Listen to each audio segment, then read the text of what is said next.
E essa mensagem ela é um pouco diferente das outras que eu pude preparar para ministrar aqui na frente. Essa mensagem ela começou a surgir exatamente no lugar onde a Érica está sentada hoje. Há 3 domingos atrás, quando o pastor ministrava sobre a armadura de Deus. E quando o pastor ministrava, é como se Deus falasse para mim algo que eu teria que entregar um pouco à frente. Ali, então, essa mensagem começou a surgir. E essa mensagem ela tem um tema um tanto diferente. Talvez você nunca tenha ouvido isso. Chama-se a formação testudo espiritual. O que é formação testudo? Você já ouviu falar nisso, o testudo? Testudo, em latim, nada mais é do que tartaruga. Eu não sei se você conhece, mas era uma das táticas de uma formação de guerra, ou seja, mais eficiente que o exército do Império Romano utilizava. Eu até vou pedir para o nosso irmão Moisés, que está projetando ali no fundo, já está projetado. Essa daqui, na verdade, tem um soldado ali no meio em pé. Na realidade, ele só está em pé ali para dizer que tem gente, mas não estaria em pé. Todos os escudos estariam cerrados, fechados, tanto em cima como na frente, enquanto na lateral. O que significava isso? Quando o exército romano entrava em combate, eu não sei se você sabe, flechas começavam a voar de tudo quanto é lado em direção a eles. Lanças eram colocadas. Enquanto as pessoas ainda estavam longe, essa era a tática de guerra. O que eles faziam? Eles se fechavam como um tanque de guerra.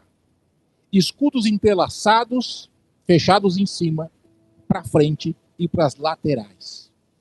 Então, quando as flechas chegavam e as lanças eram colocadas para ir lançadas ali, atingiam os escudos.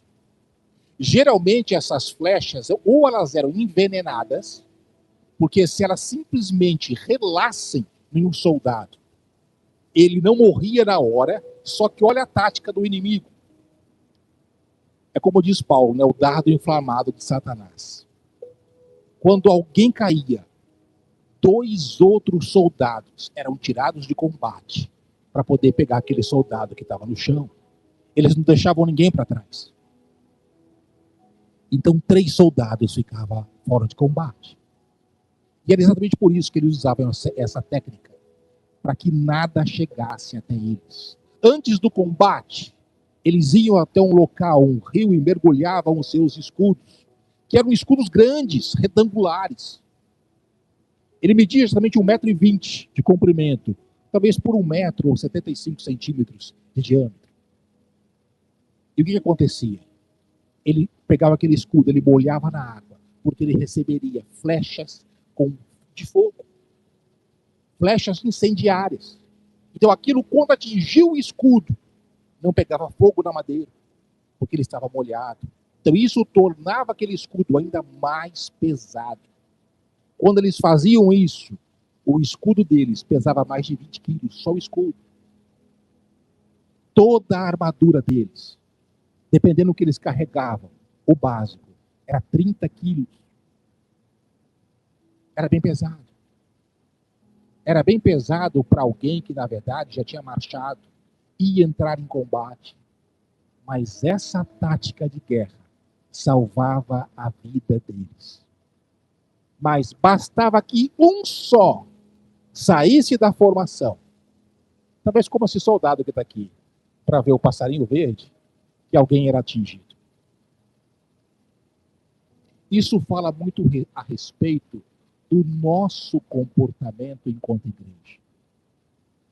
Porque individualmente, nós temos a armadura de Deus.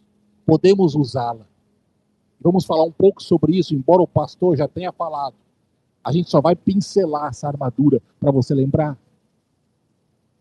Mas para fazer essa formação de guerra, que era uma formação em que um defendia o outro e um dependia do outro, você tinha que ter a tua armadura individual. Você tinha que ter o teu escudo, a tua espada, a tua couraça, estar com o cinto, estar com a sandália, estar com o capacete.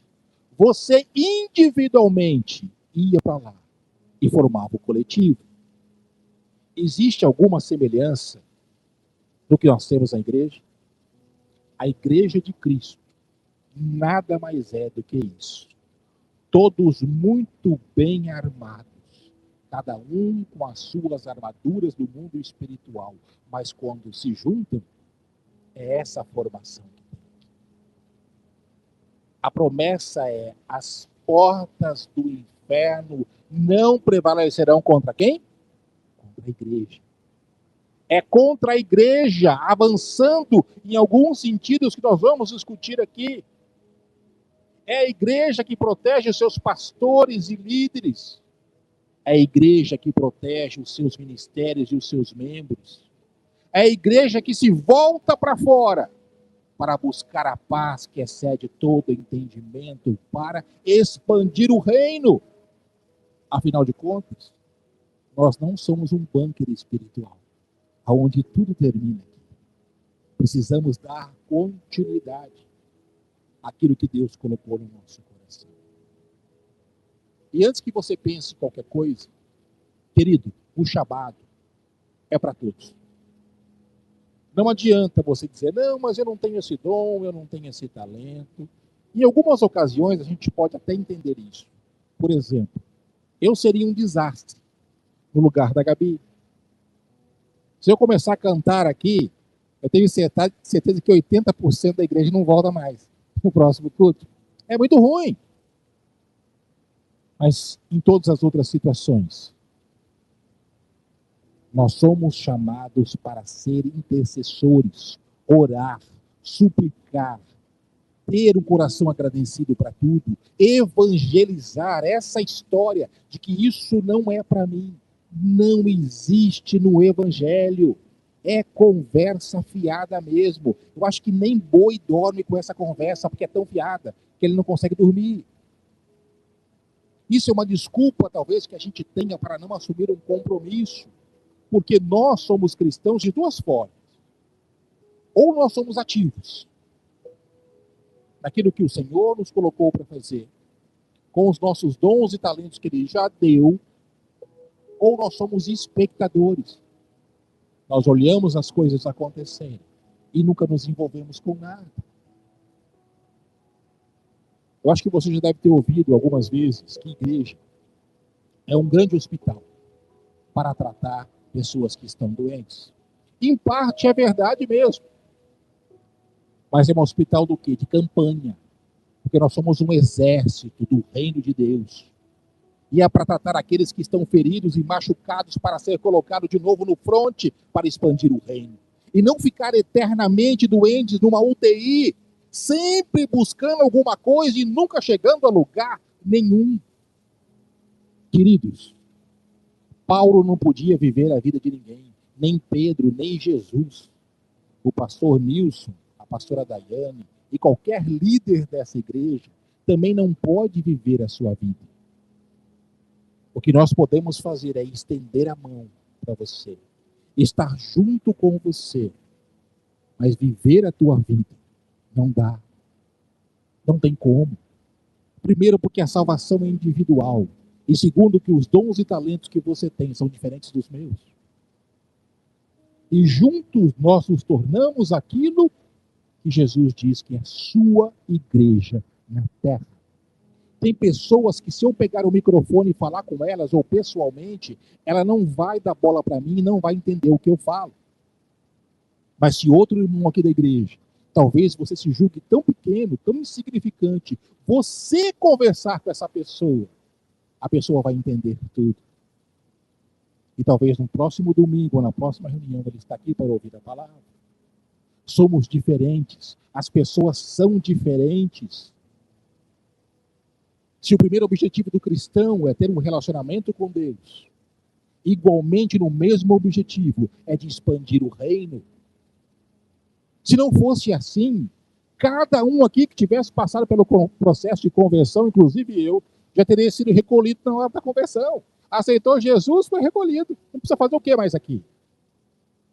Se esse mundo é passageiro, e de fato é, se estamos aqui como estrangeiros, e daqui a pouco não estaremos mais, se não fosse para cumprir um propósito e fazer algo, já teríamos sido recolhidos há muito e muito tempo. E bem na hora da conversão, você aceitou Jesus, vai embora, porque não tem motivo para ficar aqui. E você já percebeu, ou você tentou perceber, por que você está aqui? Qual é o propósito pelo qual você foi chamado? Você entende isso? Você sabe qual é o seu propósito no reino? Além de ter um relacionamento com Deus e conhecê-lo de fato como Ele é, como teu Pai, como Deus, você sabe qual é o outro propósito? O teu papel em estar expandindo o reino? Ou você acha que não? Que você é diferente? Você é uma exceção do cristianismo? Que só você é diferente? Que os seus dons não servem, que os seus talentos não servem para absolutamente nada? Não é assim. Quando os soldados romanos faziam essa tática de guerra, o testudo, a formação tartaruga, eles sabiam muito bem o motivo que eles estavam ali. E se um deles falhasse, a pessoa que estava ao lado dele ou seria fortemente ferida, ou poderia perder a vida. Você acha que existe alguma semelhança com a igreja? Quando nós estamos reunidos juntos para adorar ao Senhor, buscar o entendimento da palavra, com os dons e talentos fervendo e cada um com as suas características, você já pensou se no meio do povo não tem um adorador, só tem um espectador que está na igreja há anos e o principal ministério dele talvez aqui seja o da cadeira preta, porque ele só senta e levanta e vai embora, senta, levanta e vai embora. Não faz absolutamente nada para o reino, para a expansão do reino, nunca quer se envolver com nada. Deixa eu te dizer uma coisa. Eu não sei como é que vai ser. Quando Jesus voltar para buscar a sua igreja, uma coisa é a salvação e vida eterna. A Bíblia diz que isso não é por obras, para que ninguém se glorie, mas é pela graça do Senhor Jesus e pela fé. Uma coisa é a salvação. Mas Jesus ele fala claramente, a palavra de Deus fala claramente, em Naum, também em Números, que Deus ele não tem por culpado um inocente e nem por inocente um culpado. Eu não sei como é que vai ser o trato ali. Sabe todos os dons que nós recebemos? Sabe todos os talentos que ele nos deu para que a gente pudesse subjugar a terra que nós vivemos e apresentar para ele de novo quando ele vier nos buscar? O que você está fazendo com os seus talentos? O que você está fazendo com os seus dons? Com a habilidade que Deus te deu? Querido, eu não sei. Mas seja o que for que você estiver fazendo, hoje, ele pode colocar no seu coração algo novo. E que você pode realmente fazer algo e fazer a diferença onde você estiver. Porque a nossa vida é muito mais tempo fora dessa casa de oração do que aqui. Aqui nós nos reunimos para adorar, para nos fortalecer, para glorificar, para prestar culto. E lá fora a vida continua. Há quem diga que o culto continua quando nós fechamos aquela porta. Eu vou além. Quando nós fechamos aquela porta, nós temos um novo culto. Começa tudo de novo. Porque a Bíblia diz que, pela misericórdia de Deus, pelas suas misericórdias, que se renovam a cada ciclo, nós não somos consumidos. Porque grande é a sua fidelidade ao que? A sua própria palavra, porque ele olha para mim, ele olha para você, e ele vê o que o filho dele fez na cruz. Com isso renovado, há um ciclo de misericórdia e não dá o que eu e você merecemos pelos nossos pecados, injustiças e maldades. Então o culto ele se renova. É na minha casa, no trabalho, com a minha família, na rua, aonde eu estiver, você pode ser simplesmente um luzeiro que manifesta tão somente a glória do Senhor aonde você está. Isso é ser igreja. Eu não tenho nada com denominações que rodopiam, dão duplo carpado e fazem uma série de coisas. Mas se isso não mudar a vida, do indivíduo. É só isso que você vai ter. Vida é mudada com a palavra de Deus. Vida é mudada com direção de Deus, por a palavra, ela entra no nosso coração, entra na nossa mente. E o Espírito de Deus então trabalha conosco e diz: essa é a verdade. Tome decisões concisas e objetivas para que você tenha vida e uma vida plena sobre a face da terra. Como eu prometi para você, que eu vim para que você tenha uma vida e uma vida plena. É isso, queridos. Dando continuidade, nós vemos aqui algo que é uma tática romana que venceu muitas e muitas guerras. Porque depois que eles desmontavam essa tática, cada um dos soldados, devidamente com a armadura completa, iam para o combate. Mas era um combate aí tete a tete. Já não tinha mais flecha, porque se o inimigo lançasse flecha, acertava eles mesmos. Eles já tinham passado pela parte insegura. Há momentos na vida que eu e você precisamos passar pela parte insegura como igreja. Nós vamos lutar na frente das nossas lutas. As nossas dificuldades serão lutadas por nós mesmos, com a presença de Deus. Mas como igreja, há momentos que temos que estar juntos para aprender e para vencer o pior momento. Não há nenhum problema orar um pelos outros. A Bíblia diz que temos que fazer isso. O grande problema é quando a gente acha que o outro é que tem que viver a minha vida. Aí não dá. Não tem jeito. É uma decisão única e exclusiva que cada um precisa tomar. Paulo, então, de uma forma extraordinária, ele tem uma epifania. Sabe aonde? Preso em Roma.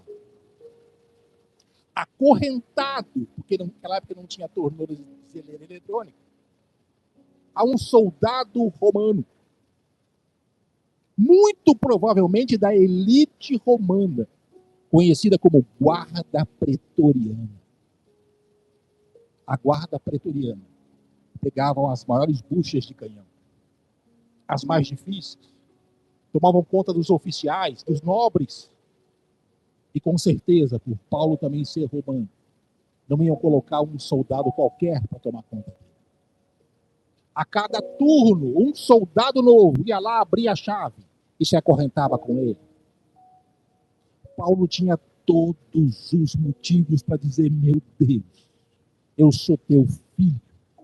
Eu sou teu filho. Por que o Senhor permitiu que eu ficasse preso? Se tão somente eu quero expandir o teu reino com a tua palavra. Paulo ficou quieto. Ficou só observando toda essa situação. Porque um homem de Deus, uma mulher de Deus, mesmo num problema mais difícil que ele esteja passando, ele olha para o alto e ele diz: Senhor, qual é o propósito de tudo isso? Mas ele não reclama, ele não se queixa, porque ele sabe que se ele está no centro da vontade do Senhor, tudo tem um motivo, tudo tem um objetivo. E ele tinha um objetivo. Nós vamos discutir isso. Então, daquela forma, ele começa a observar os soldados. Embora o pastor Nilson ele tenha dito isso a respeito, ele observa, e em Roma, a armadura do soldado chamava panóplia. Ele era composto por quê? Por um cinto, por uma couraça, por uma sandália, com cravo. Era composto também de um capacete, um escudo e de uma espada. Ambos poderosos, muito bem feitos, para que pudessem resistir. Efésios 6, versículo 11 até o 13 diz assim: mas antes de ler, eu acredito que o Moisés está esperando eu falar o título da mensagem para colocar no fundo, e eu passei desapercebido aqui. Hoje o nosso título é A Formação Testuda Espiritual. Da fé isolada à projeção de impacto na sociedade. Eu vou repetir para você. A formação testudo ou tartaruga espiritual do exército romano. Da fé isolada à projeção de impacto na sociedade. E agora aqui vamos então ao texto.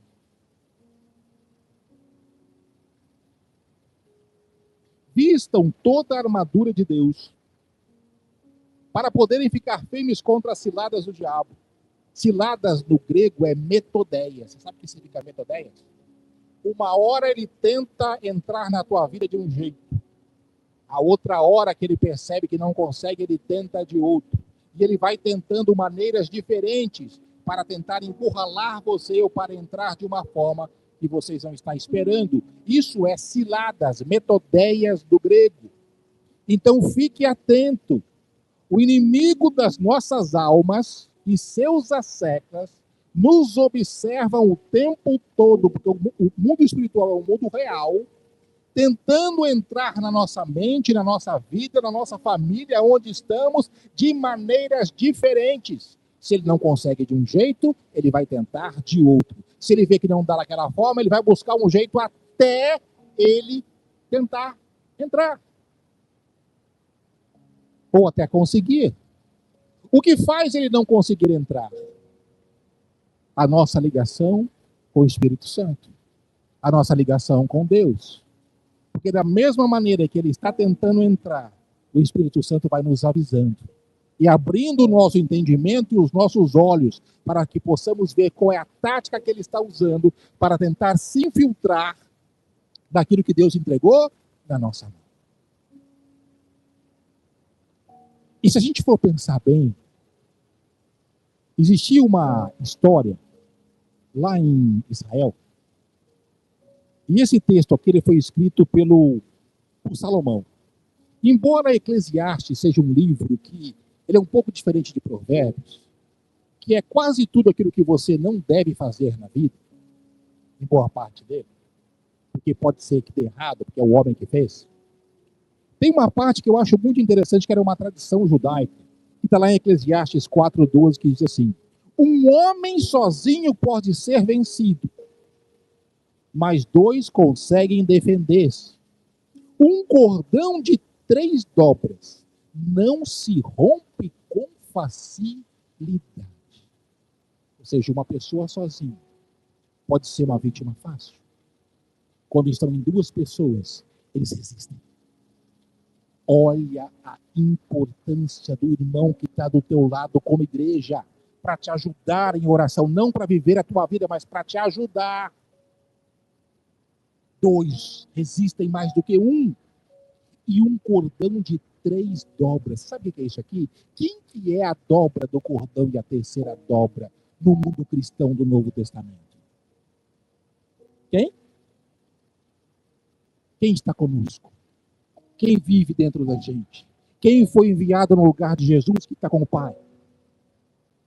Você entendeu que 2 pessoas juntas, mais a sabedoria e o Espírito Santo, não tem como desfazer essas dobras? O exército romano não sabia disso, mas ele se defendia dessa forma. Quando Paulo, então, vê isso, e vê, na verdade, o soldado romano da guarda pretoriana, que tinha roupas muito melhores do que um soldado comum, Deus traz uma epifania para ele. O que é epifania?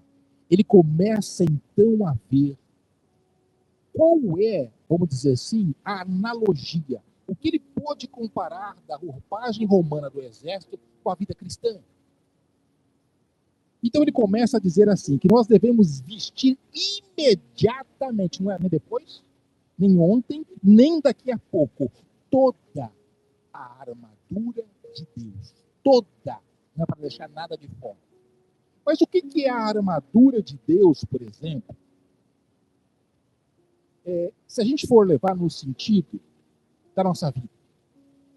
Porque o cinto que eles usavam que Paulo chama de cinto da verdade, ele servia para dar equilíbrio ao corpo do soldado e para que ele pudesse também colocar todas as outras partes ali da armadura, inclusive encaixar a couraça e a espada. O que dá equilíbrio na nossa vida? O que dá equilíbrio na nossa vida? A palavra de Deus, o Espírito Santo. Sem equilíbrio emocional, você não chega a lugar nenhum. Você sabe que hoje nas empresas, eles dão muito mais valor ao QE, que é o quociente emocional, do que ao QI, que é o de inteligência. Líderes despreparados, líderes que não conseguem manter o controle, que parecem uma gazela de tanto que gritam e não fazem nada, não servem para ser líderes de uma empresa, porque ele não consegue liderar, ele é emocionalmente fraco. Se nós não tivermos equilíbrio nas emoções, não seremos bons pais, não seremos bons líderes, não seremos boas mães, bons colaboradores, porque tudo nós vamos achar que é contra a gente. Sabe o complô? Estão fazendo um complô contra mim. Não é assim. O equilíbrio leva a gente a lugares muito altos. Leva um filho de Deus exatamente a cumprir o propósito. Não vamos confundir equilíbrio com ser um banana. Mas nós precisamos ter um equilíbrio. E como é o cinto da verdade? Para ter, na verdade, equilíbrio, eu preciso de verdade como um fundamento que é inquebrável na minha integridade como cristão, que impede que toda a pressão que eu receba do mundo venha colapsar a minha alma. Eu preciso disso. Eu preciso que, com esse cinto da verdade, que é a palavra de Deus, eu sou o caminho, a verdade e a vida, ninguém vem ao Pai senão por mim, por um exemplo. Se eu não tiver essa verdade, eu vou colapsar com a pressão que o mundo coloca.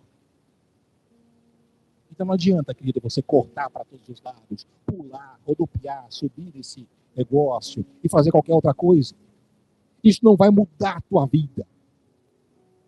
O que vai mudar a tua vida vai ser exatamente você entender o princípio de tudo. Se você não tiver a verdade absoluta na tua vida, e verdade tem dono, e a palavra de Deus, que é Ele mesmo, nada na tua vida vai acontecer. O segundo é a couraça da justiça. O que é a couraça da justiça? O soldado colocava no seu peito para simplesmente impedir que o seu coração, os seus pulmões, fossem atingidos exatamente por essas flechas, fossem elas normais ou aquelas flechas com veneno, que se riscasse só ele já perdia as forças, e com o tempo ele ia desmaiar. Era um soldado a menos, 3 soldados a menos, porque 2 outros tinham que parar para recolher.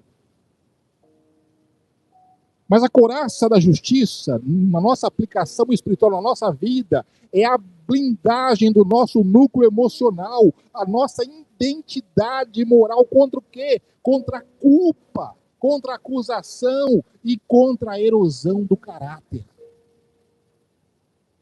O nosso caráter precisa ser igual de Cristo.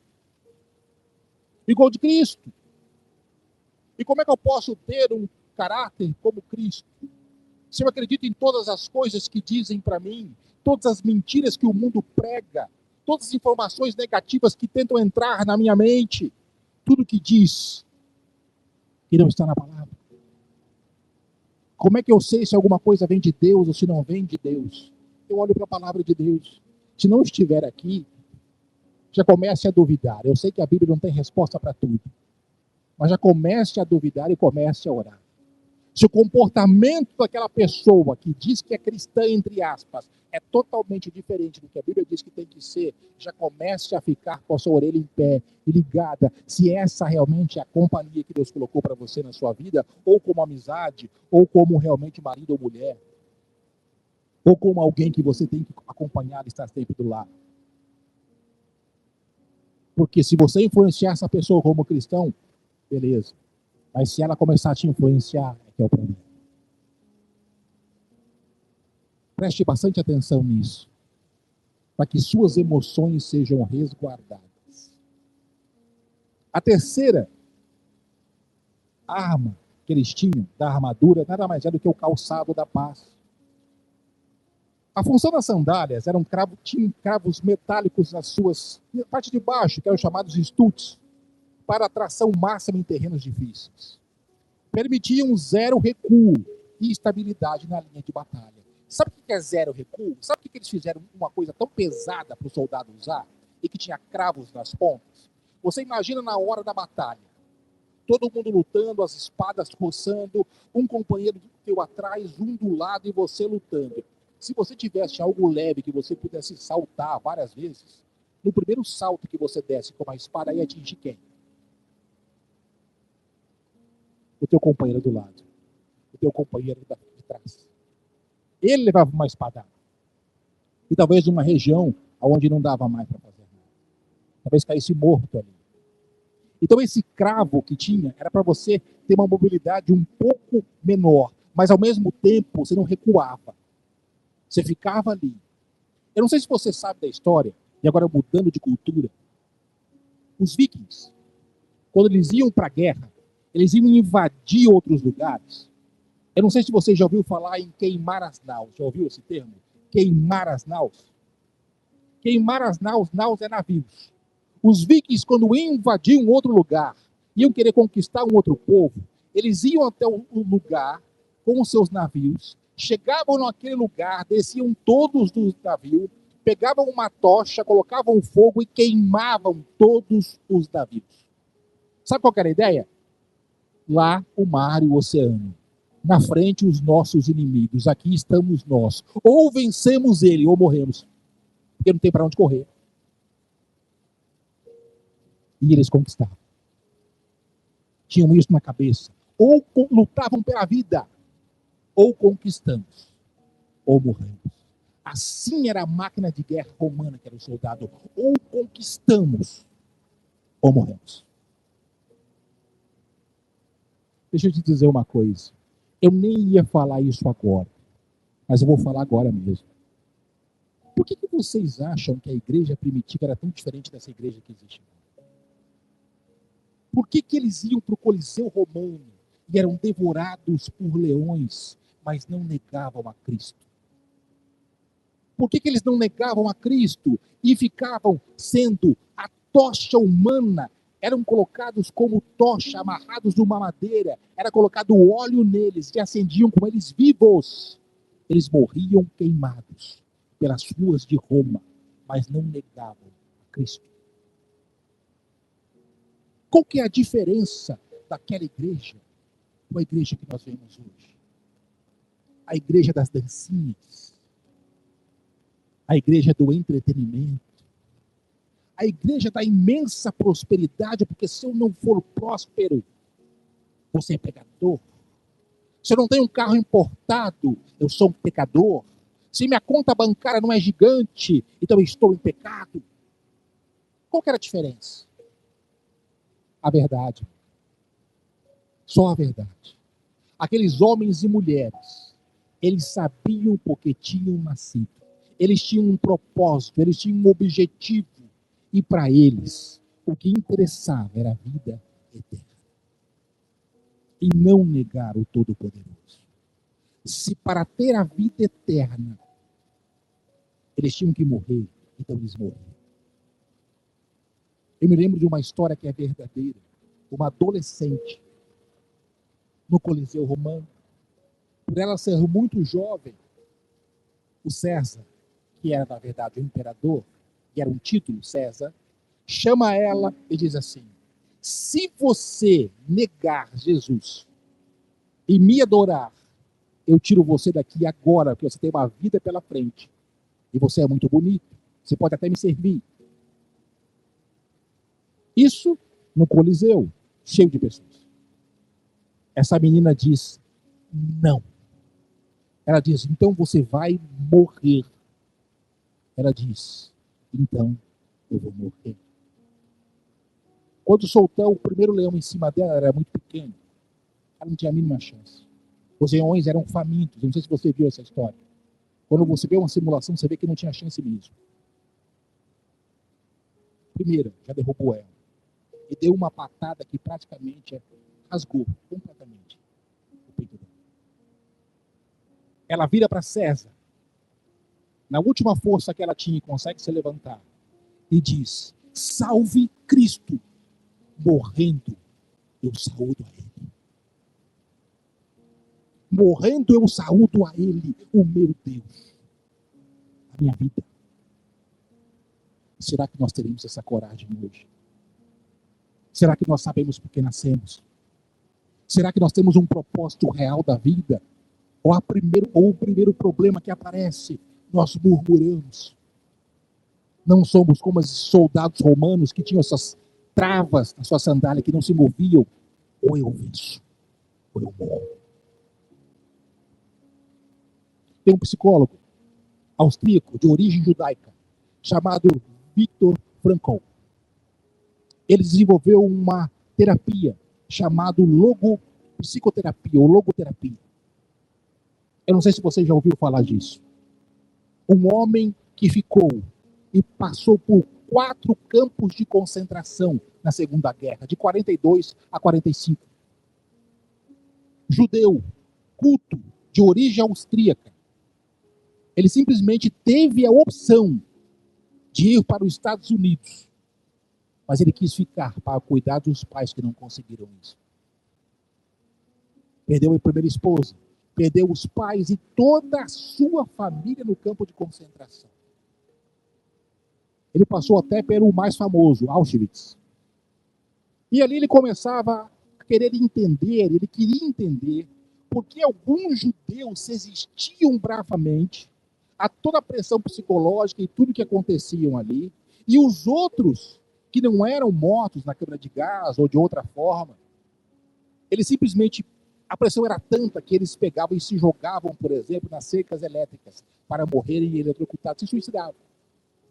Como ele passou por 4 campos, ele começou a querer entender isso. E ele entendeu. Porque os judeus que não tiravam a própria vida, é porque tinham um objetivo. Tinham um propósito. Aquilo era muito maior para eles do que a morte. Eles queriam alcançar o objetivo mesmo com toda aquela pressão, com aquela dor, com aquela angústia. Embora Viktor Frankl não seja cristão e nem o livro dele seja, quando você olha para o cristão, que tem um propósito, que nasceu por um propósito, que passou pela conversão por um propósito, será que nós teremos a coragem desses homens e mulheres no campo de concentração? Que não tiravam a própria vida, mas ficavam lá porque tinham um objetivo. Eu pergunto para você agora, que nem ia ser agora que eu perguntar isso. Você sabe qual que é o seu objetivo? Você tem um objetivo na vida? Você sabe qual é o propósito por qual Deus te chamou? Ou será que na primeira pressão você já quer tirar a tua própria vida? Quer deixar tudo de lado, largar tudo, abandonar tudo? Querido, isso é muito sério. Deus não nos chamou para isso. Aqueles homens e mulheres, nossos irmãos em Cristo, que perderam a vida no primeiro século, eles não eram mais corajosos que nós. Eles só tinham e sabiam que tinham um propósito. Tinham um objetivo de vida.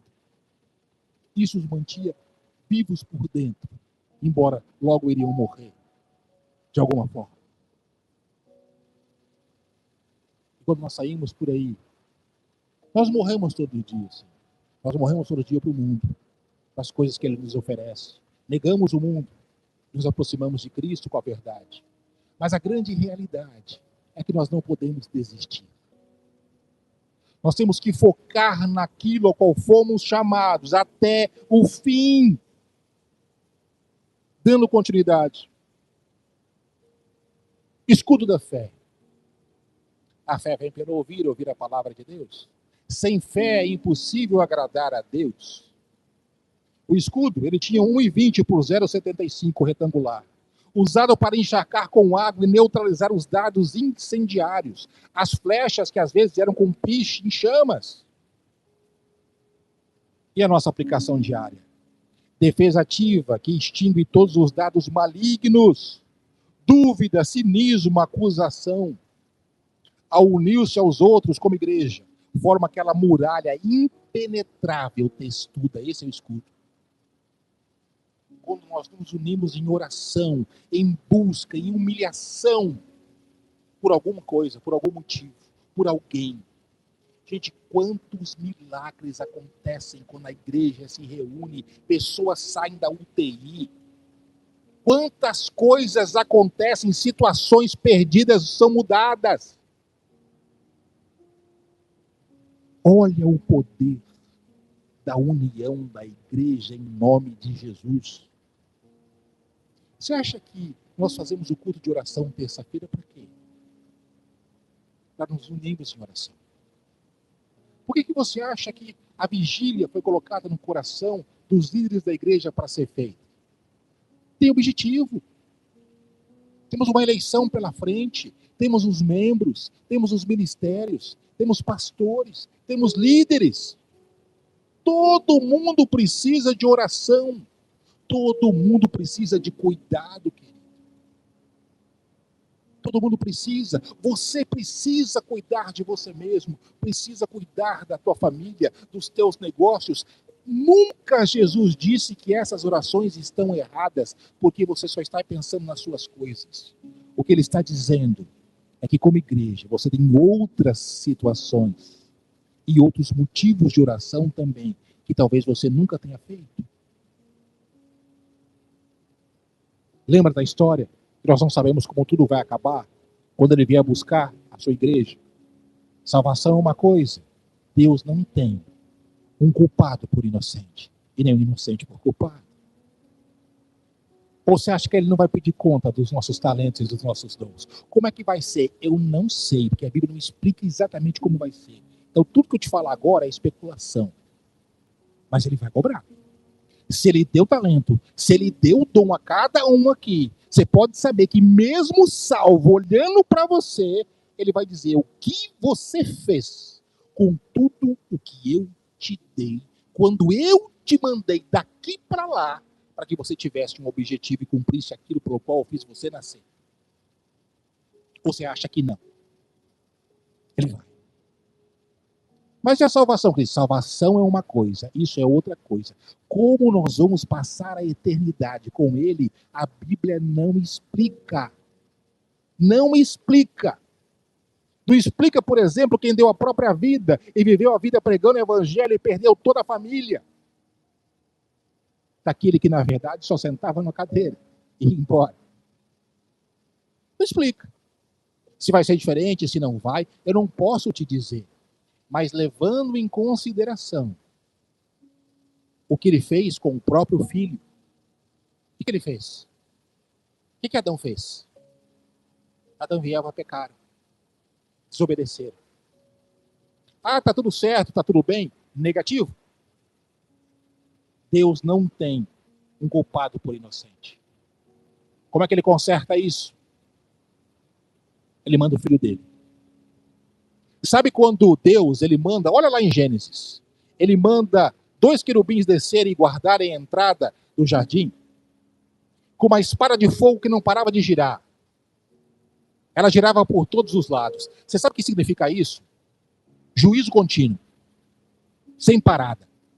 Ser humano completamente fora da presença de Deus. Juízo contínuo. Não para. Quem que você acha que recebeu essa espadada? Do juízo contínuo. Aquilo que era para nós, alguém recebeu. Quem recebeu? Jesus. Como é que eu sei disso? Sabe aquele véu que se rasgou no santo lugar, que era extremamente grosso, grosso mesmo, ele se rasga de cima embaixo, caminho livre de novo para o Pai. Caminho novo, novo de novo, limpo. Alguém recebeu o juízo e foi ele. Toda a culpa do juízo, que era minha e que era sua, pelo que Adão fez, de uma espada contínua que girava e dava juízo, ele recebe isso nos próprios lombos. Por isso ele teve sangue, dor, sofrimento, porque o que era para mim e você passar, e mesmo assim não ia adiantar nada, porque eu tinha pecado e você também, ele não. Ele leva. Então Deus, ele não tem o pecado por inocente. Embora ele seja extremamente paciente, como toda a Bíblia tem, ele é justo também. Uma hora, sem arrependimento, a conta chega. E querido, peça a Deus, se tem alguma coisa para chegar, que chegue com você vivo. Porque depois não tem jeito mais. Lá em Hebreus diz claramente que o homem é uma vez só, está destinado a uma única vida, e depois disso o nascer uma única vez, e depois disso o juízo. Você não nasce duas vezes. Você não vai voltar para a terra como um pirilampo, como um gafanhoto, como um coelhinho, como um guaxinim, uma jaguatirica. Não vai. Você é um ser humano, uma vez você morre. Depois disso vem o juízo, já acabou. Ou você vai ser absolvido, porque você é justificado por Cristo. Não é que não tem juízo, tem. Mas você é justificado por ele. E o outro lado? Não. Então esquece essa história. Você não está aqui para evoluir. A tua evolução é só nessa vida mesmo. É só nessa vida que Deus te deu. Ou você toma prumo e rumo agora, ou se você for recolhido sem rumo, aí é outra história. Outro, capacete da salvação. Proteger o centro do comando, que é o C2, o cérebro, o CPU do soldado. Sem capacete, o legionário era alvo prioritário e vulnerável. Medindo uma flecha na cabeça, acabou, foi para o cérebro, entrou, foi. Qual que é a nossa aplicação? Guarde a mente com sinceridade, autocrítica. Livre-se do desespero estratégico e das mentiras. Saiba da certeza de salvação que blinda os processos que você vai tomar na vida. Outra arma, espada do espírito. Um componente ofensivo, espada curta de 60 centímetros, mas letal, muito bem afiado, usado corpo a corpo para neutralizar os ataques. Qual que é a aplicação na vida real? Palavra de Deus declarada por desfazer mentiras, estabelecer um território espiritual e avançar no reino. Ofensiva baseada na verdade revelada, não agressiva.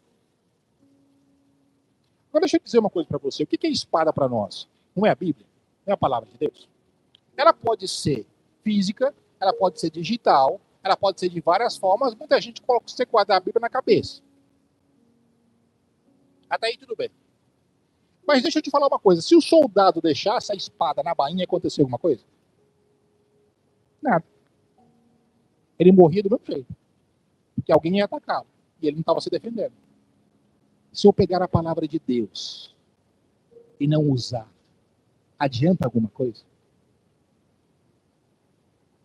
Se eu tenho que orar a palavra, falar da palavra, profetizar a palavra, se eu não abrir a minha boquinha santa que Deus colocou, com o conhecimento que Deus me deu na palavra, vai acontecer alguma coisa na minha vida?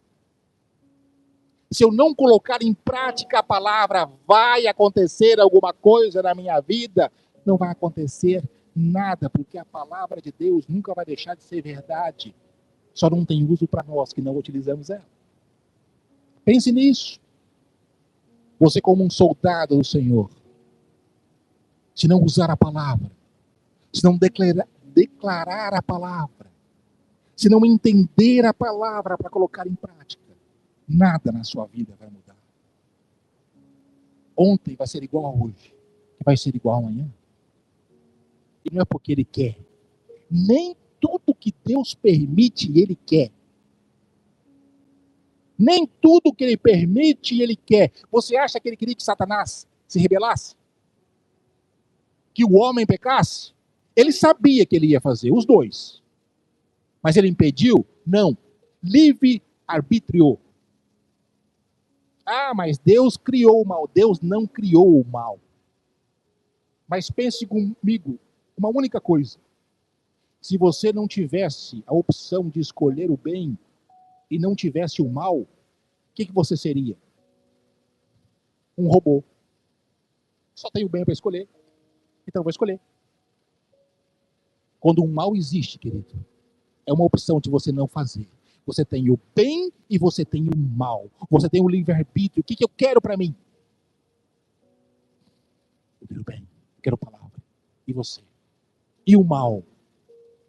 Que passe longe de mim. Ah, Cris, mas não é assim. Deus não é desse jeito. Veja bem o que está escrito lá, pegando um gancho no que o pastor entregou para a gente no domingo passado, sobre a Páscoa. O pastor não leu esse texto, mas está escrito lá em Êxodo, que Deus endurecia o coração do faraó cada vez que ele ia lançar uma praga nova. Então ele fez de propósito, ele queria mesmo que as coisas acontecessem assim. Querido, uma coisa é como está escrito na nossa língua, a outra coisa é como está escrito no original. Deus dizia, cada vez que ele dizia isso, eu estou apenas ratificando uma decisão que ele, Faraó, já tomou pela dureza do seu próprio coração. Eu não estou colocando nada dentro dele. A única coisa que eu estou fazendo como livre-arbítrio é não mudar o coração dele à força. Você já imaginou que é assim também que ele trabalha conosco? Você acha que ele vai pegar a palavra dele, vai enfiar a goela abaixo e vai dizer, faça, senão eu te arrebento? Não. Ele só vai ratificar a nossa desobediência. Você quer fazer isso? Então faça. Eu não quero isso para a tua vida. Não foi para isso que eu te criei. Eu te criei para a minha glória. Mas você quer esse caminho? Você quer tomar essa direção? Você quer fazer isso? Então eu vou ratificar a tua decisão. Faça. Deus é tão bom que, sendo quem ele é, não precisando de ninguém, a alegria dele é passar a eternidade com os seus filhos. Ele quer que a gente esteja lá com ele, sempre nos dá chances, novos começos, para que eu possa estar ali. Mas eu preciso entender, saber usar a palavra, conhecer texto e contexto, e não falar bobagem de Deus.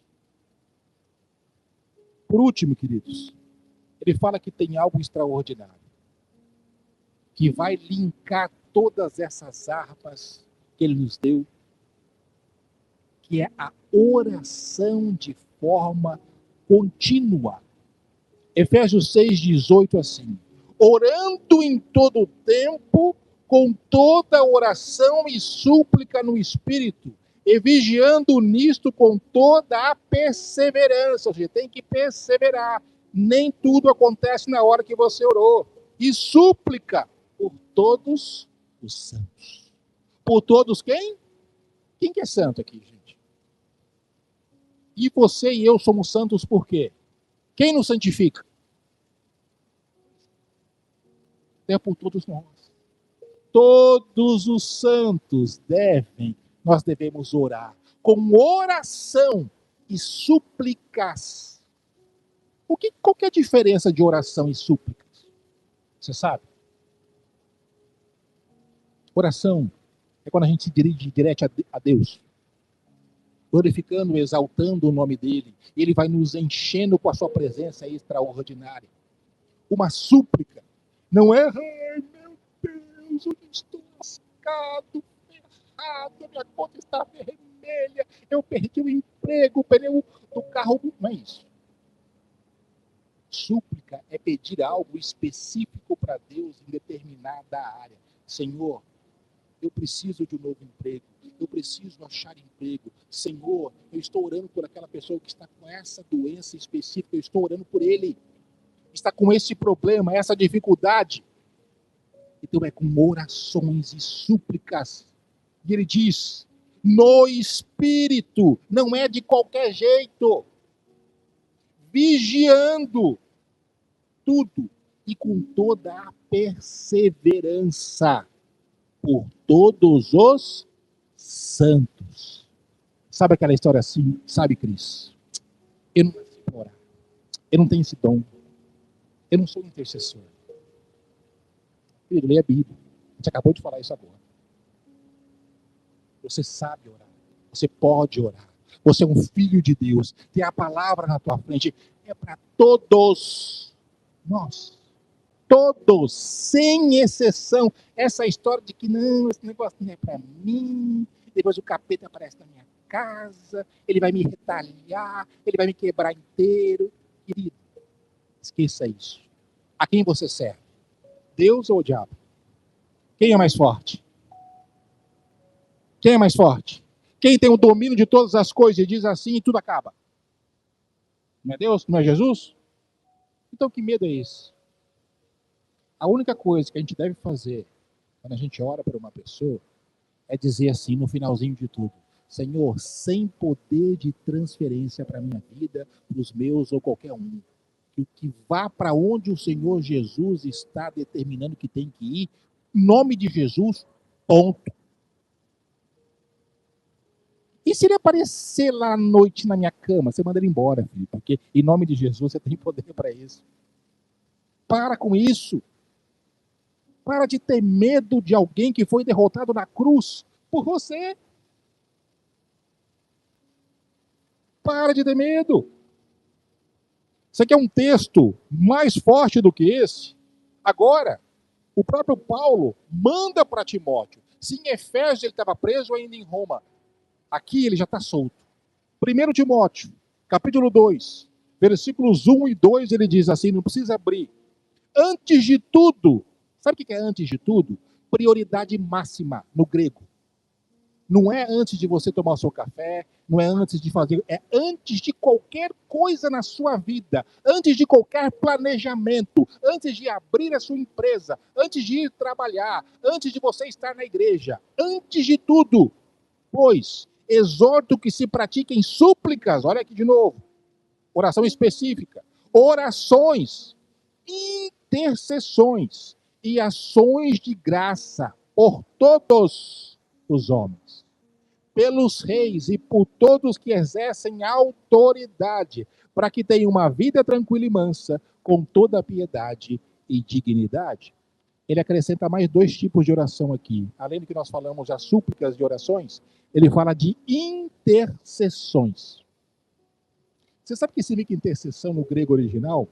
Se colocar no lugar de alguém. Sabe o que tem o ministério de intercessão e oração? Nós sempre estamos nos colocando no lugar de alguém e entrando na presença de Deus por essa pessoa. Esse é o ministério de intercessão. Eu oro por alguém. Você não é um intercessor? Aí você vai dizer assim, não, Cris, eu não tenho esse dom, não. Tem não?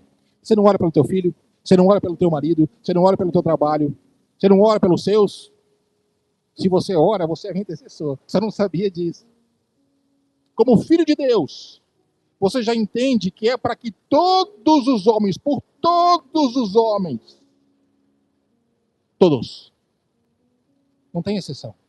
Mas aquele cara é muito ruim, aquele é uma peste. Todos os homens. Você sabe por quê? Eu nem ia ler tudo isso aqui, mas eu vou ler o texto inteiro.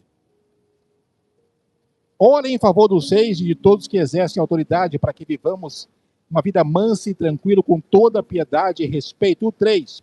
Isto é bom e aceitável diante de Deus, nosso Salvador, que deseja que todos sejam salvos, todo quem? Todos os homens, e cheguem ao pleno conhecimento da verdade, porque há um só Deus, um só mediador entre Deus e a humanidade, Cristo Jesus, homem, que deu a si mesmo em resgate por todos, testemunho que deve dar, que ele deu no tempo oportuno. No tempo oportuno. Você sabe aquela intercessão que você faz por alguém, mas parece que nada acontece? Você ora por aquela pessoa, parece que nada se move. O que está dizendo aqui? Que Jesus se colocou no tempo oportuno. Sabe o que é tempo oportuno aqui? Que tudo aconteceu, que ele foi para a cruz? No kairós de Deus, o tempo perfeito. Nós vivemos no cronos. horas, minutos, dias, meses, anos. Deus, ele vive no Kairos, tempo perfeito. Você não sabe qual vai chegar a hora que você está orando para a pessoa que vai acontecer alguma coisa com ela. E vai ter uma mudança completa. Talvez seja na terça que você não vem.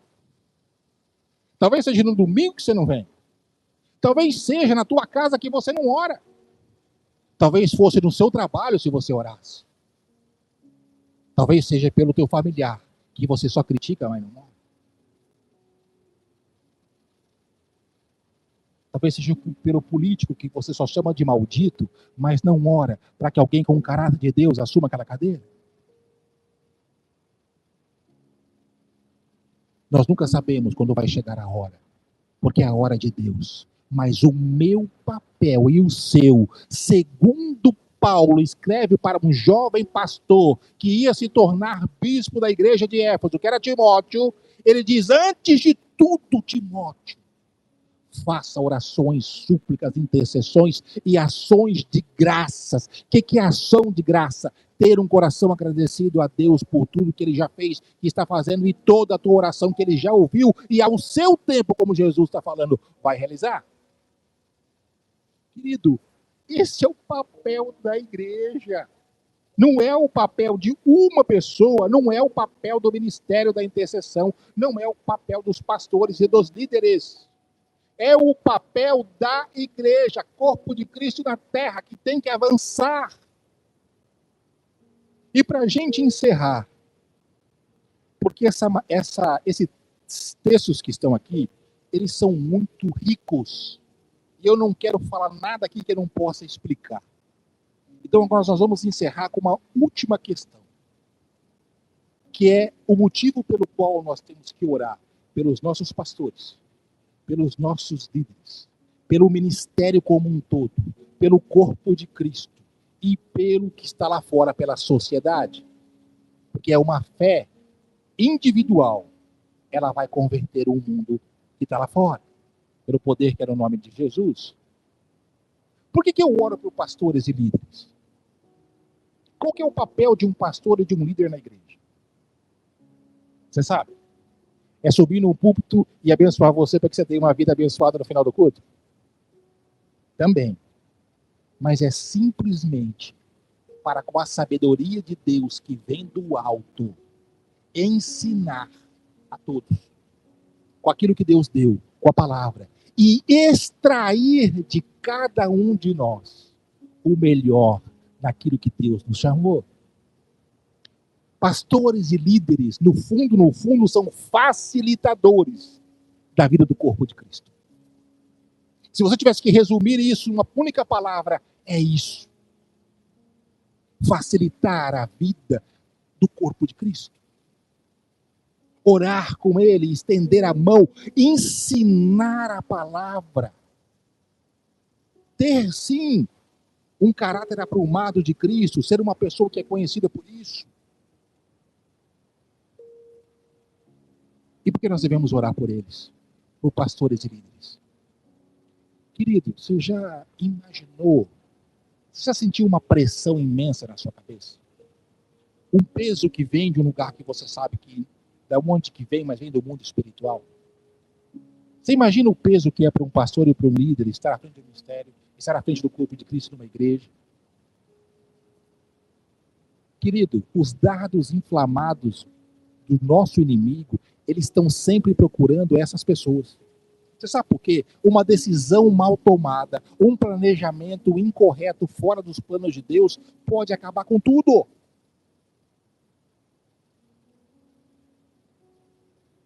Pastores e líderes precisam da oração da igreja. Não é porque são fracos, é porque são seres humanos. Erram como todo mundo erra.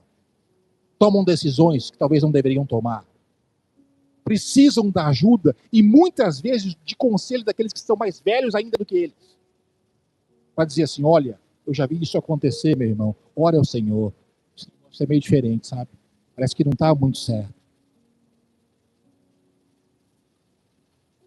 Tudo isso, querido. E você sabe o que acontece com um pastor ou com um líder quando ele quer carregar todo mundo debaixo da sua asa e a pessoa não quer ir junto? se desgasta. Porque você fala o comportamento que uma igreja deve ter. E alguns dizem, não, eu não vou não. Eu não quero não. E você sabe o que acontece? Líderes e pastores vão atrás de você. Querem te resgatar. E você não quer, e você não quer, e você não quer. Talvez o desgaste seja tão grande, se isso se repetir várias e várias e várias vezes com pessoas diferentes. Porque tem pastores e líderes no mundo inteiro desenvolvendo uma síndrome chamada síndrome de Burnout ou Bonnet. Sabe o que é isso? Pressão, pressão, pressão, que ele não aguenta mais. Acaba envolvendo todo o emocional e psicológico deles. Conheço muitos pastores que tiraram a vida por causa disso. Então, cuide dos seus pastores, cuide dos seus líderes em oração. Cuide. Coloque todos os dias a presença do Senhor. Senhor, dá sabedoria aos meus pastores, aos meus líderes. O que é liderança, gente? Líder de GPS é líder. Você acha que não? Não, mas você está falando nesse patamar, querido, eu estou falando em todo o patamar. Quem é que recebe em casa os pequenos grupos? Para dali sair pequenas igrejas que vão vir para cá? Não são os líderes de célula? Não são os membros de célula que oram por aquele local? É como um grupo, como um todo. E por que orar pelos ministérios? Querido, quem sobe no púlpito não pode ser orgulhoso. Você já imagina se cada reunião, você sai daqui, as pessoas te abraçam. Nossa, meu irmão, que palavra extraordinária que você deu. Mudou a minha vida. Não. Louvor e adoração, sem orgulho. Eu toco para o Senhor e canto para o Senhor Jesus. Eu prego para o Senhor Jesus e acabou. E para a igreja, ouça e faça. Ministério infantil, para que os professores não só tenham uma didática correta para ensinar a criança, mas também se preocupar com a segurança deles. Voluntários, IGPS, aqueles que recebem, que são a porta da entrada da igreja, voluntários aqui, que cuidam do bem-estar, IGPS em suas casas, que abrem a porta dos seus lares para receber as pessoas. É a porta de entrada da igreja. Olha quanto motivo de oração você tem. Somos todos intercessores. Eu estou pegando uma pequena parcela para não me estender, mas aqui tem muitos outros ministérios, homens, mulheres, jovens. Quantos ministérios nós já temos sendo uma igreja ainda considerada pequena? Meu querido, quando fazemos isso, nós usamos exatamente aquilo que Paulo fala, o escudo da fé. E como, evidentemente, a gente deve fazer? Por que um soldado romano, ele levantava o escudo para cima? Para não receber as flechas. É para cima, levantando as nossas orações, que nós oramos pelos pastores e líderes dessa igreja. Para que eles não recebam aquilo que eram para receber. Como igreja, em oração, nós intercedemos para que não chegue na mente de ninguém. E os membros, seus ministérios, são aqueles que estão com os escudos laterais, para não serem atingidos. Aqueles que, enquanto a liderança é o cérebro de uma igreja, o ministério e os membros são os braços e as pernas, queridos. Porque se ninguém fizer, se não tiver movimento, nada acontece. Proteção lateral, ministérios, membros. E para frente, sociedade. Tem uma sociedade lá fora, tem um mundo lá fora, esperando a nossa estabilização, o nosso crescimento. Porque a igreja não é um bunker, ela precisa ser um farol que brilha. Quando estamos fortalecidos, simplesmente vamos para fora. Já estamos, aliás, fora. O GPS não é na igreja. Daqui a pouco outras situações vão acontecer. Uma igreja fortalecida investe numa sociedade doente. Mostra para a sociedade quem ela é e o poder de Deus. Mas ela não pode fazer isso quando a igreja não quer andar. Quando a igreja larga o seu escudo, larga a palavra, larga o capacete, deixa as sandálias do lado, tira o cinto, tira a couraça, veste um pijama e uma roupa de caminhada. Não é assim que a gente vai para a guerra, meus queridos. Não é com entretenimento. Não é com pula-pula. Não é com montanha-russa. É com palavra. É com mudança. É com as pessoas olhando para a nossa vida e dizendo, tem mudança ali. Tem alguma coisa diferente naquela moça, naquela senhora. Ele não fala muito, mas eu sei porque é diferente. Eles são diferentes. É a tua grande oportunidade. Amém, queridos? Nós tínhamos muito mais o que falar. O tempo se foi. Como eu disse, eu não quero deixar nenhuma pergunta, além dessas que já tem. Numa próxima oportunidade, a gente fala um pouco mais do que avançar para fora. Sabendo que nós temos que cuidar uns dos outros, para que nós possamos orar por os de fora. Nesse momento, já é o suficiente. Um passo de cada vez. Eu já convido o louvor para estar aqui, porque entendo perfeitamente uma coisa. Deus, ele não deu este modelo de oração das terças-feiras. E ó que Eric e eu nem estávamos aqui. Quando nós chegamos aqui, esse modelo já existia. Ele não deu esse modelo para o pastor Nilson e para a pastora Daiane à toa. Onde estamos aqui orando, buscando no Senhor de forma individual, tirando um tempo para estarmos com Ele, e depois, fechamos aqui na frente, orando uns pelos outros e conforme o Espírito Santo vai nos conduzindo. Também não colocou no coração os pastores e líderes dessa igreja essa vigília que vai ter agora, dia 17. Não é à toa esses motivos de oração, orações dirigidas. É claro que se você não puder vir, se você trabalha, tem seus compromissos, já, talvez você não possa vir mesmo. Mas se você puder vir, querido, esteja aqui. Comece, no mínimo, a ter o hábito de orar. De colocar isso em prática na sua vida. Porque depois que você começa a colocar isso em prática, você vai passar na sua casa, no seu trabalho, em qualquer lugar. Você vai ter essa prática. E você vai ver como as coisas começam a mudar, não por causa de você, mas pelo poder de Deus que vai te acompanhar. Sabe? Antes de tudo, prioridade. Faça isso. Amém?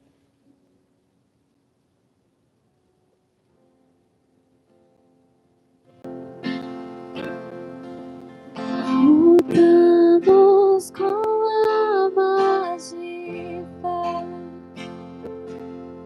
e nada irá resistir enquanto adoramos.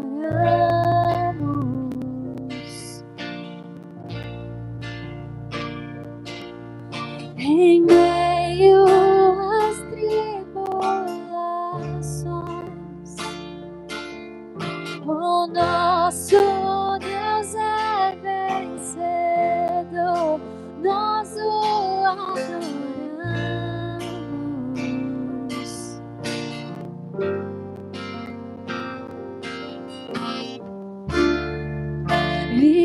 Vitorioso és, na tempestade está. Seu nome infalível é. Os reinos vêm e vão, teu trono acima está.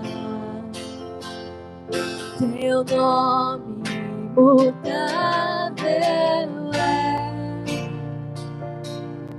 O inferno não prevaleceu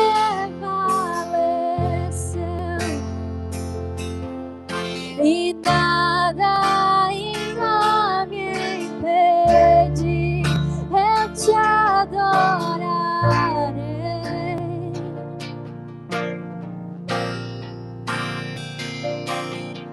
Muralhas vão estremecer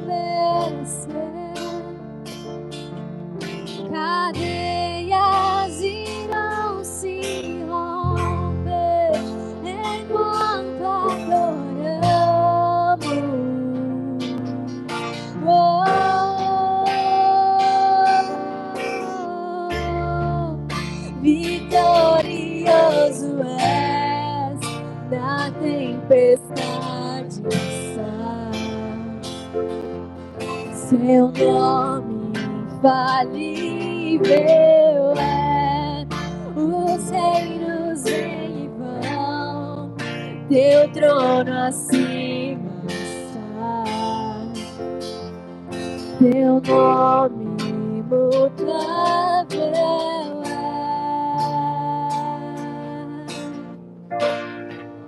é, imutável é.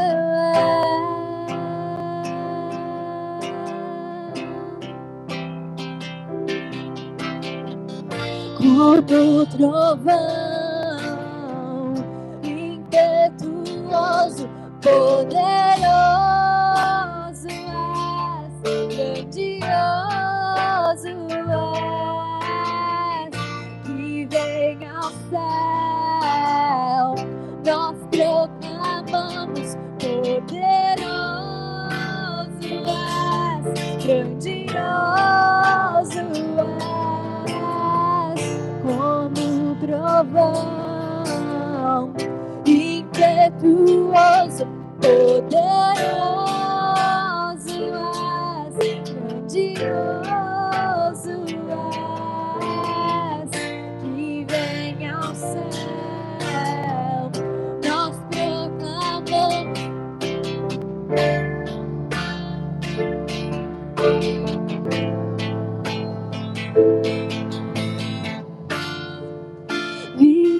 Vitorioso és, na tempestade está. Teu nome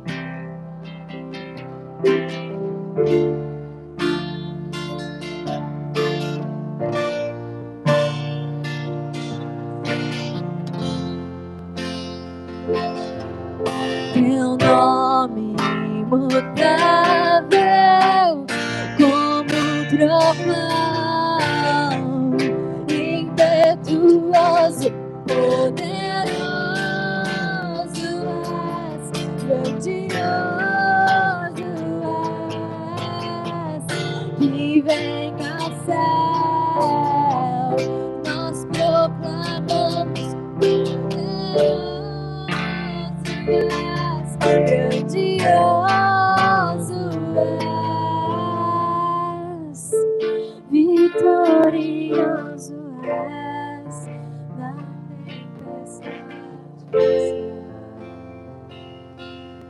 Seu nome infalível é, os reinos vêm e vão, teu trono acima está. Teu nome imutável és. Aleluia, aleluia, aleluia. Glória a Deus. Queridos, para a gente encerrar, que fique guardado no seu coração. Se o Moisés puder colocar aquele último que eu coloquei para você, dá para fazer? Eu fiz um infográfico exatamente com o ciclo que nós acabamos de falar. Que é um ciclo onde nós, como igreja, estamos juntos. Nós, como filhos de Deus, de forma individual, totalmente armados e completos com a armadura do Senhor Jesus. O combustível que vai nos alimentar é a oração em todo o tempo, por todos os santos. Orando o tempo todo pelos nossos pastores, pelos nossos líderes, pelos ministérios, pelos membros do corpo de Cristo. E por uma sociedade colapsada que precisa ter o amor de Deus que os alcance. O resultado de tudo isso é uma paz que excede todo o entendimento, conforme Paulo diz lá em Filipenses 4. Você sabe como termina Filipenses 4? Depois você lê em casa. No versículo 22, Paulo diz assim: todos os santos estão saudando vocês. Então onde que ele está escrevendo para os filipenses? Da prisão em Roma, a domicílio. Preso a um soldado romano. Todos os santos daqui, lá tinham santos, convertidos ao cristianismo, saudam vocês. Principalmente, sabe quem? Os da casa de César. Quem eram os da casa de César? Oficiais que iam visitá-los, nobres que iam visitá-lo ele na prisão, e os próprios soldados da guarda pretoriana que ouviram o evangelho e passaram pelo processo de conversão. Paulo entendeu o motivo pelo qual ele ficou preso. A casa de César foi convertida ao cristianismo. Sabe aquela intercessão que a gente acha que Deus não está ouvindo? Sabe aquele problema que a gente está passando, mas continua fiel? Tudo tem um motivo na mão do Todo-Poderoso quando ele tem um propósito. Não pare de orar, não pare de suplicar, não pare de dar ações de graças, não pare de interceder por aquilo que Deus colocou no teu coração. E agora, queridos, vamos orar. Vamos orar todos juntos como igreja, como casa de oração. Coloque a mão no seu coração e juntos vamos orar.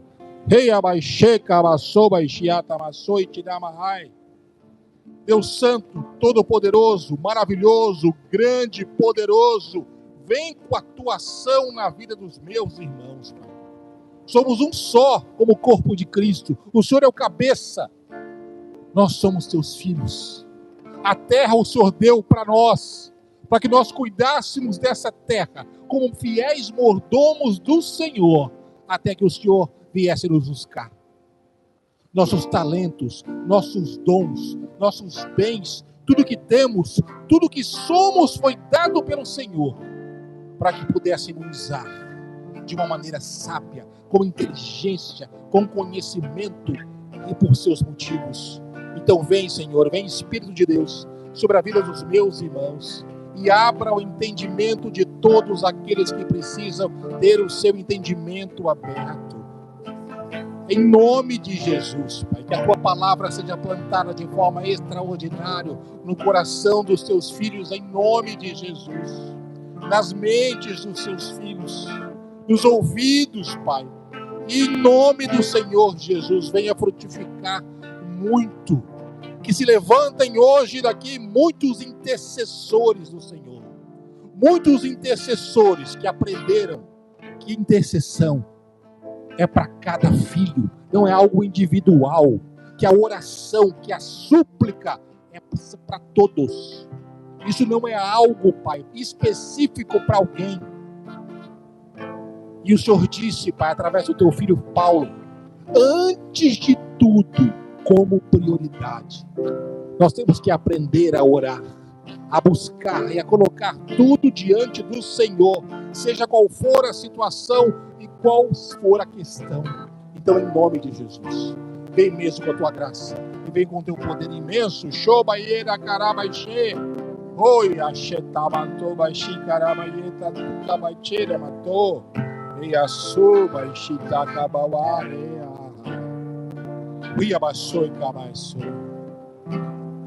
Fala a minha igreja e fala a cada um, não de maneira individual, mas como igreja eu falo. Queridos, eu quero vocês tão perto de mim. Eu quero vocês tão perto de mim, porque alguns se afastam de uma certa forma, como se eu fosse lhes fazer mal, quando eu só quero o bem.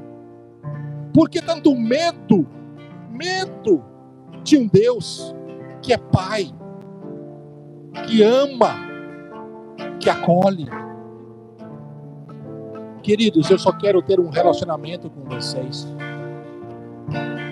Eu não preciso de nada, eu sou autossuficiente, mas eu quero ter um relacionamento com a minha obra criada.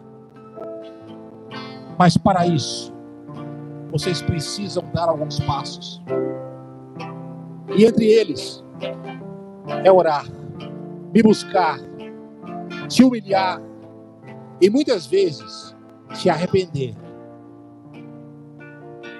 Se arrepender, para que tudo mude. Eu realmente quero ter um relacionamento com vocês. E não trouxe vocês em essa casa de oração por trazer. Na minha presciência, naquilo que eu já sei que ia acontecer, eu conheço a história de cada um.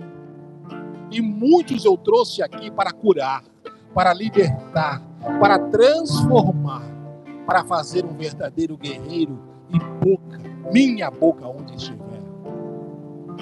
Mas eu não posso forçar. Eu trago a oportunidade na vida de cada um. E cabe a cada um aceitar, entender, buscar, para compreender e viver tudo isso. Eu amo a todos. Eu amo a todos. E terei o maior prazer de passar a eternidade com cada um de vocês. Oh, Jesus, obrigado, Pai.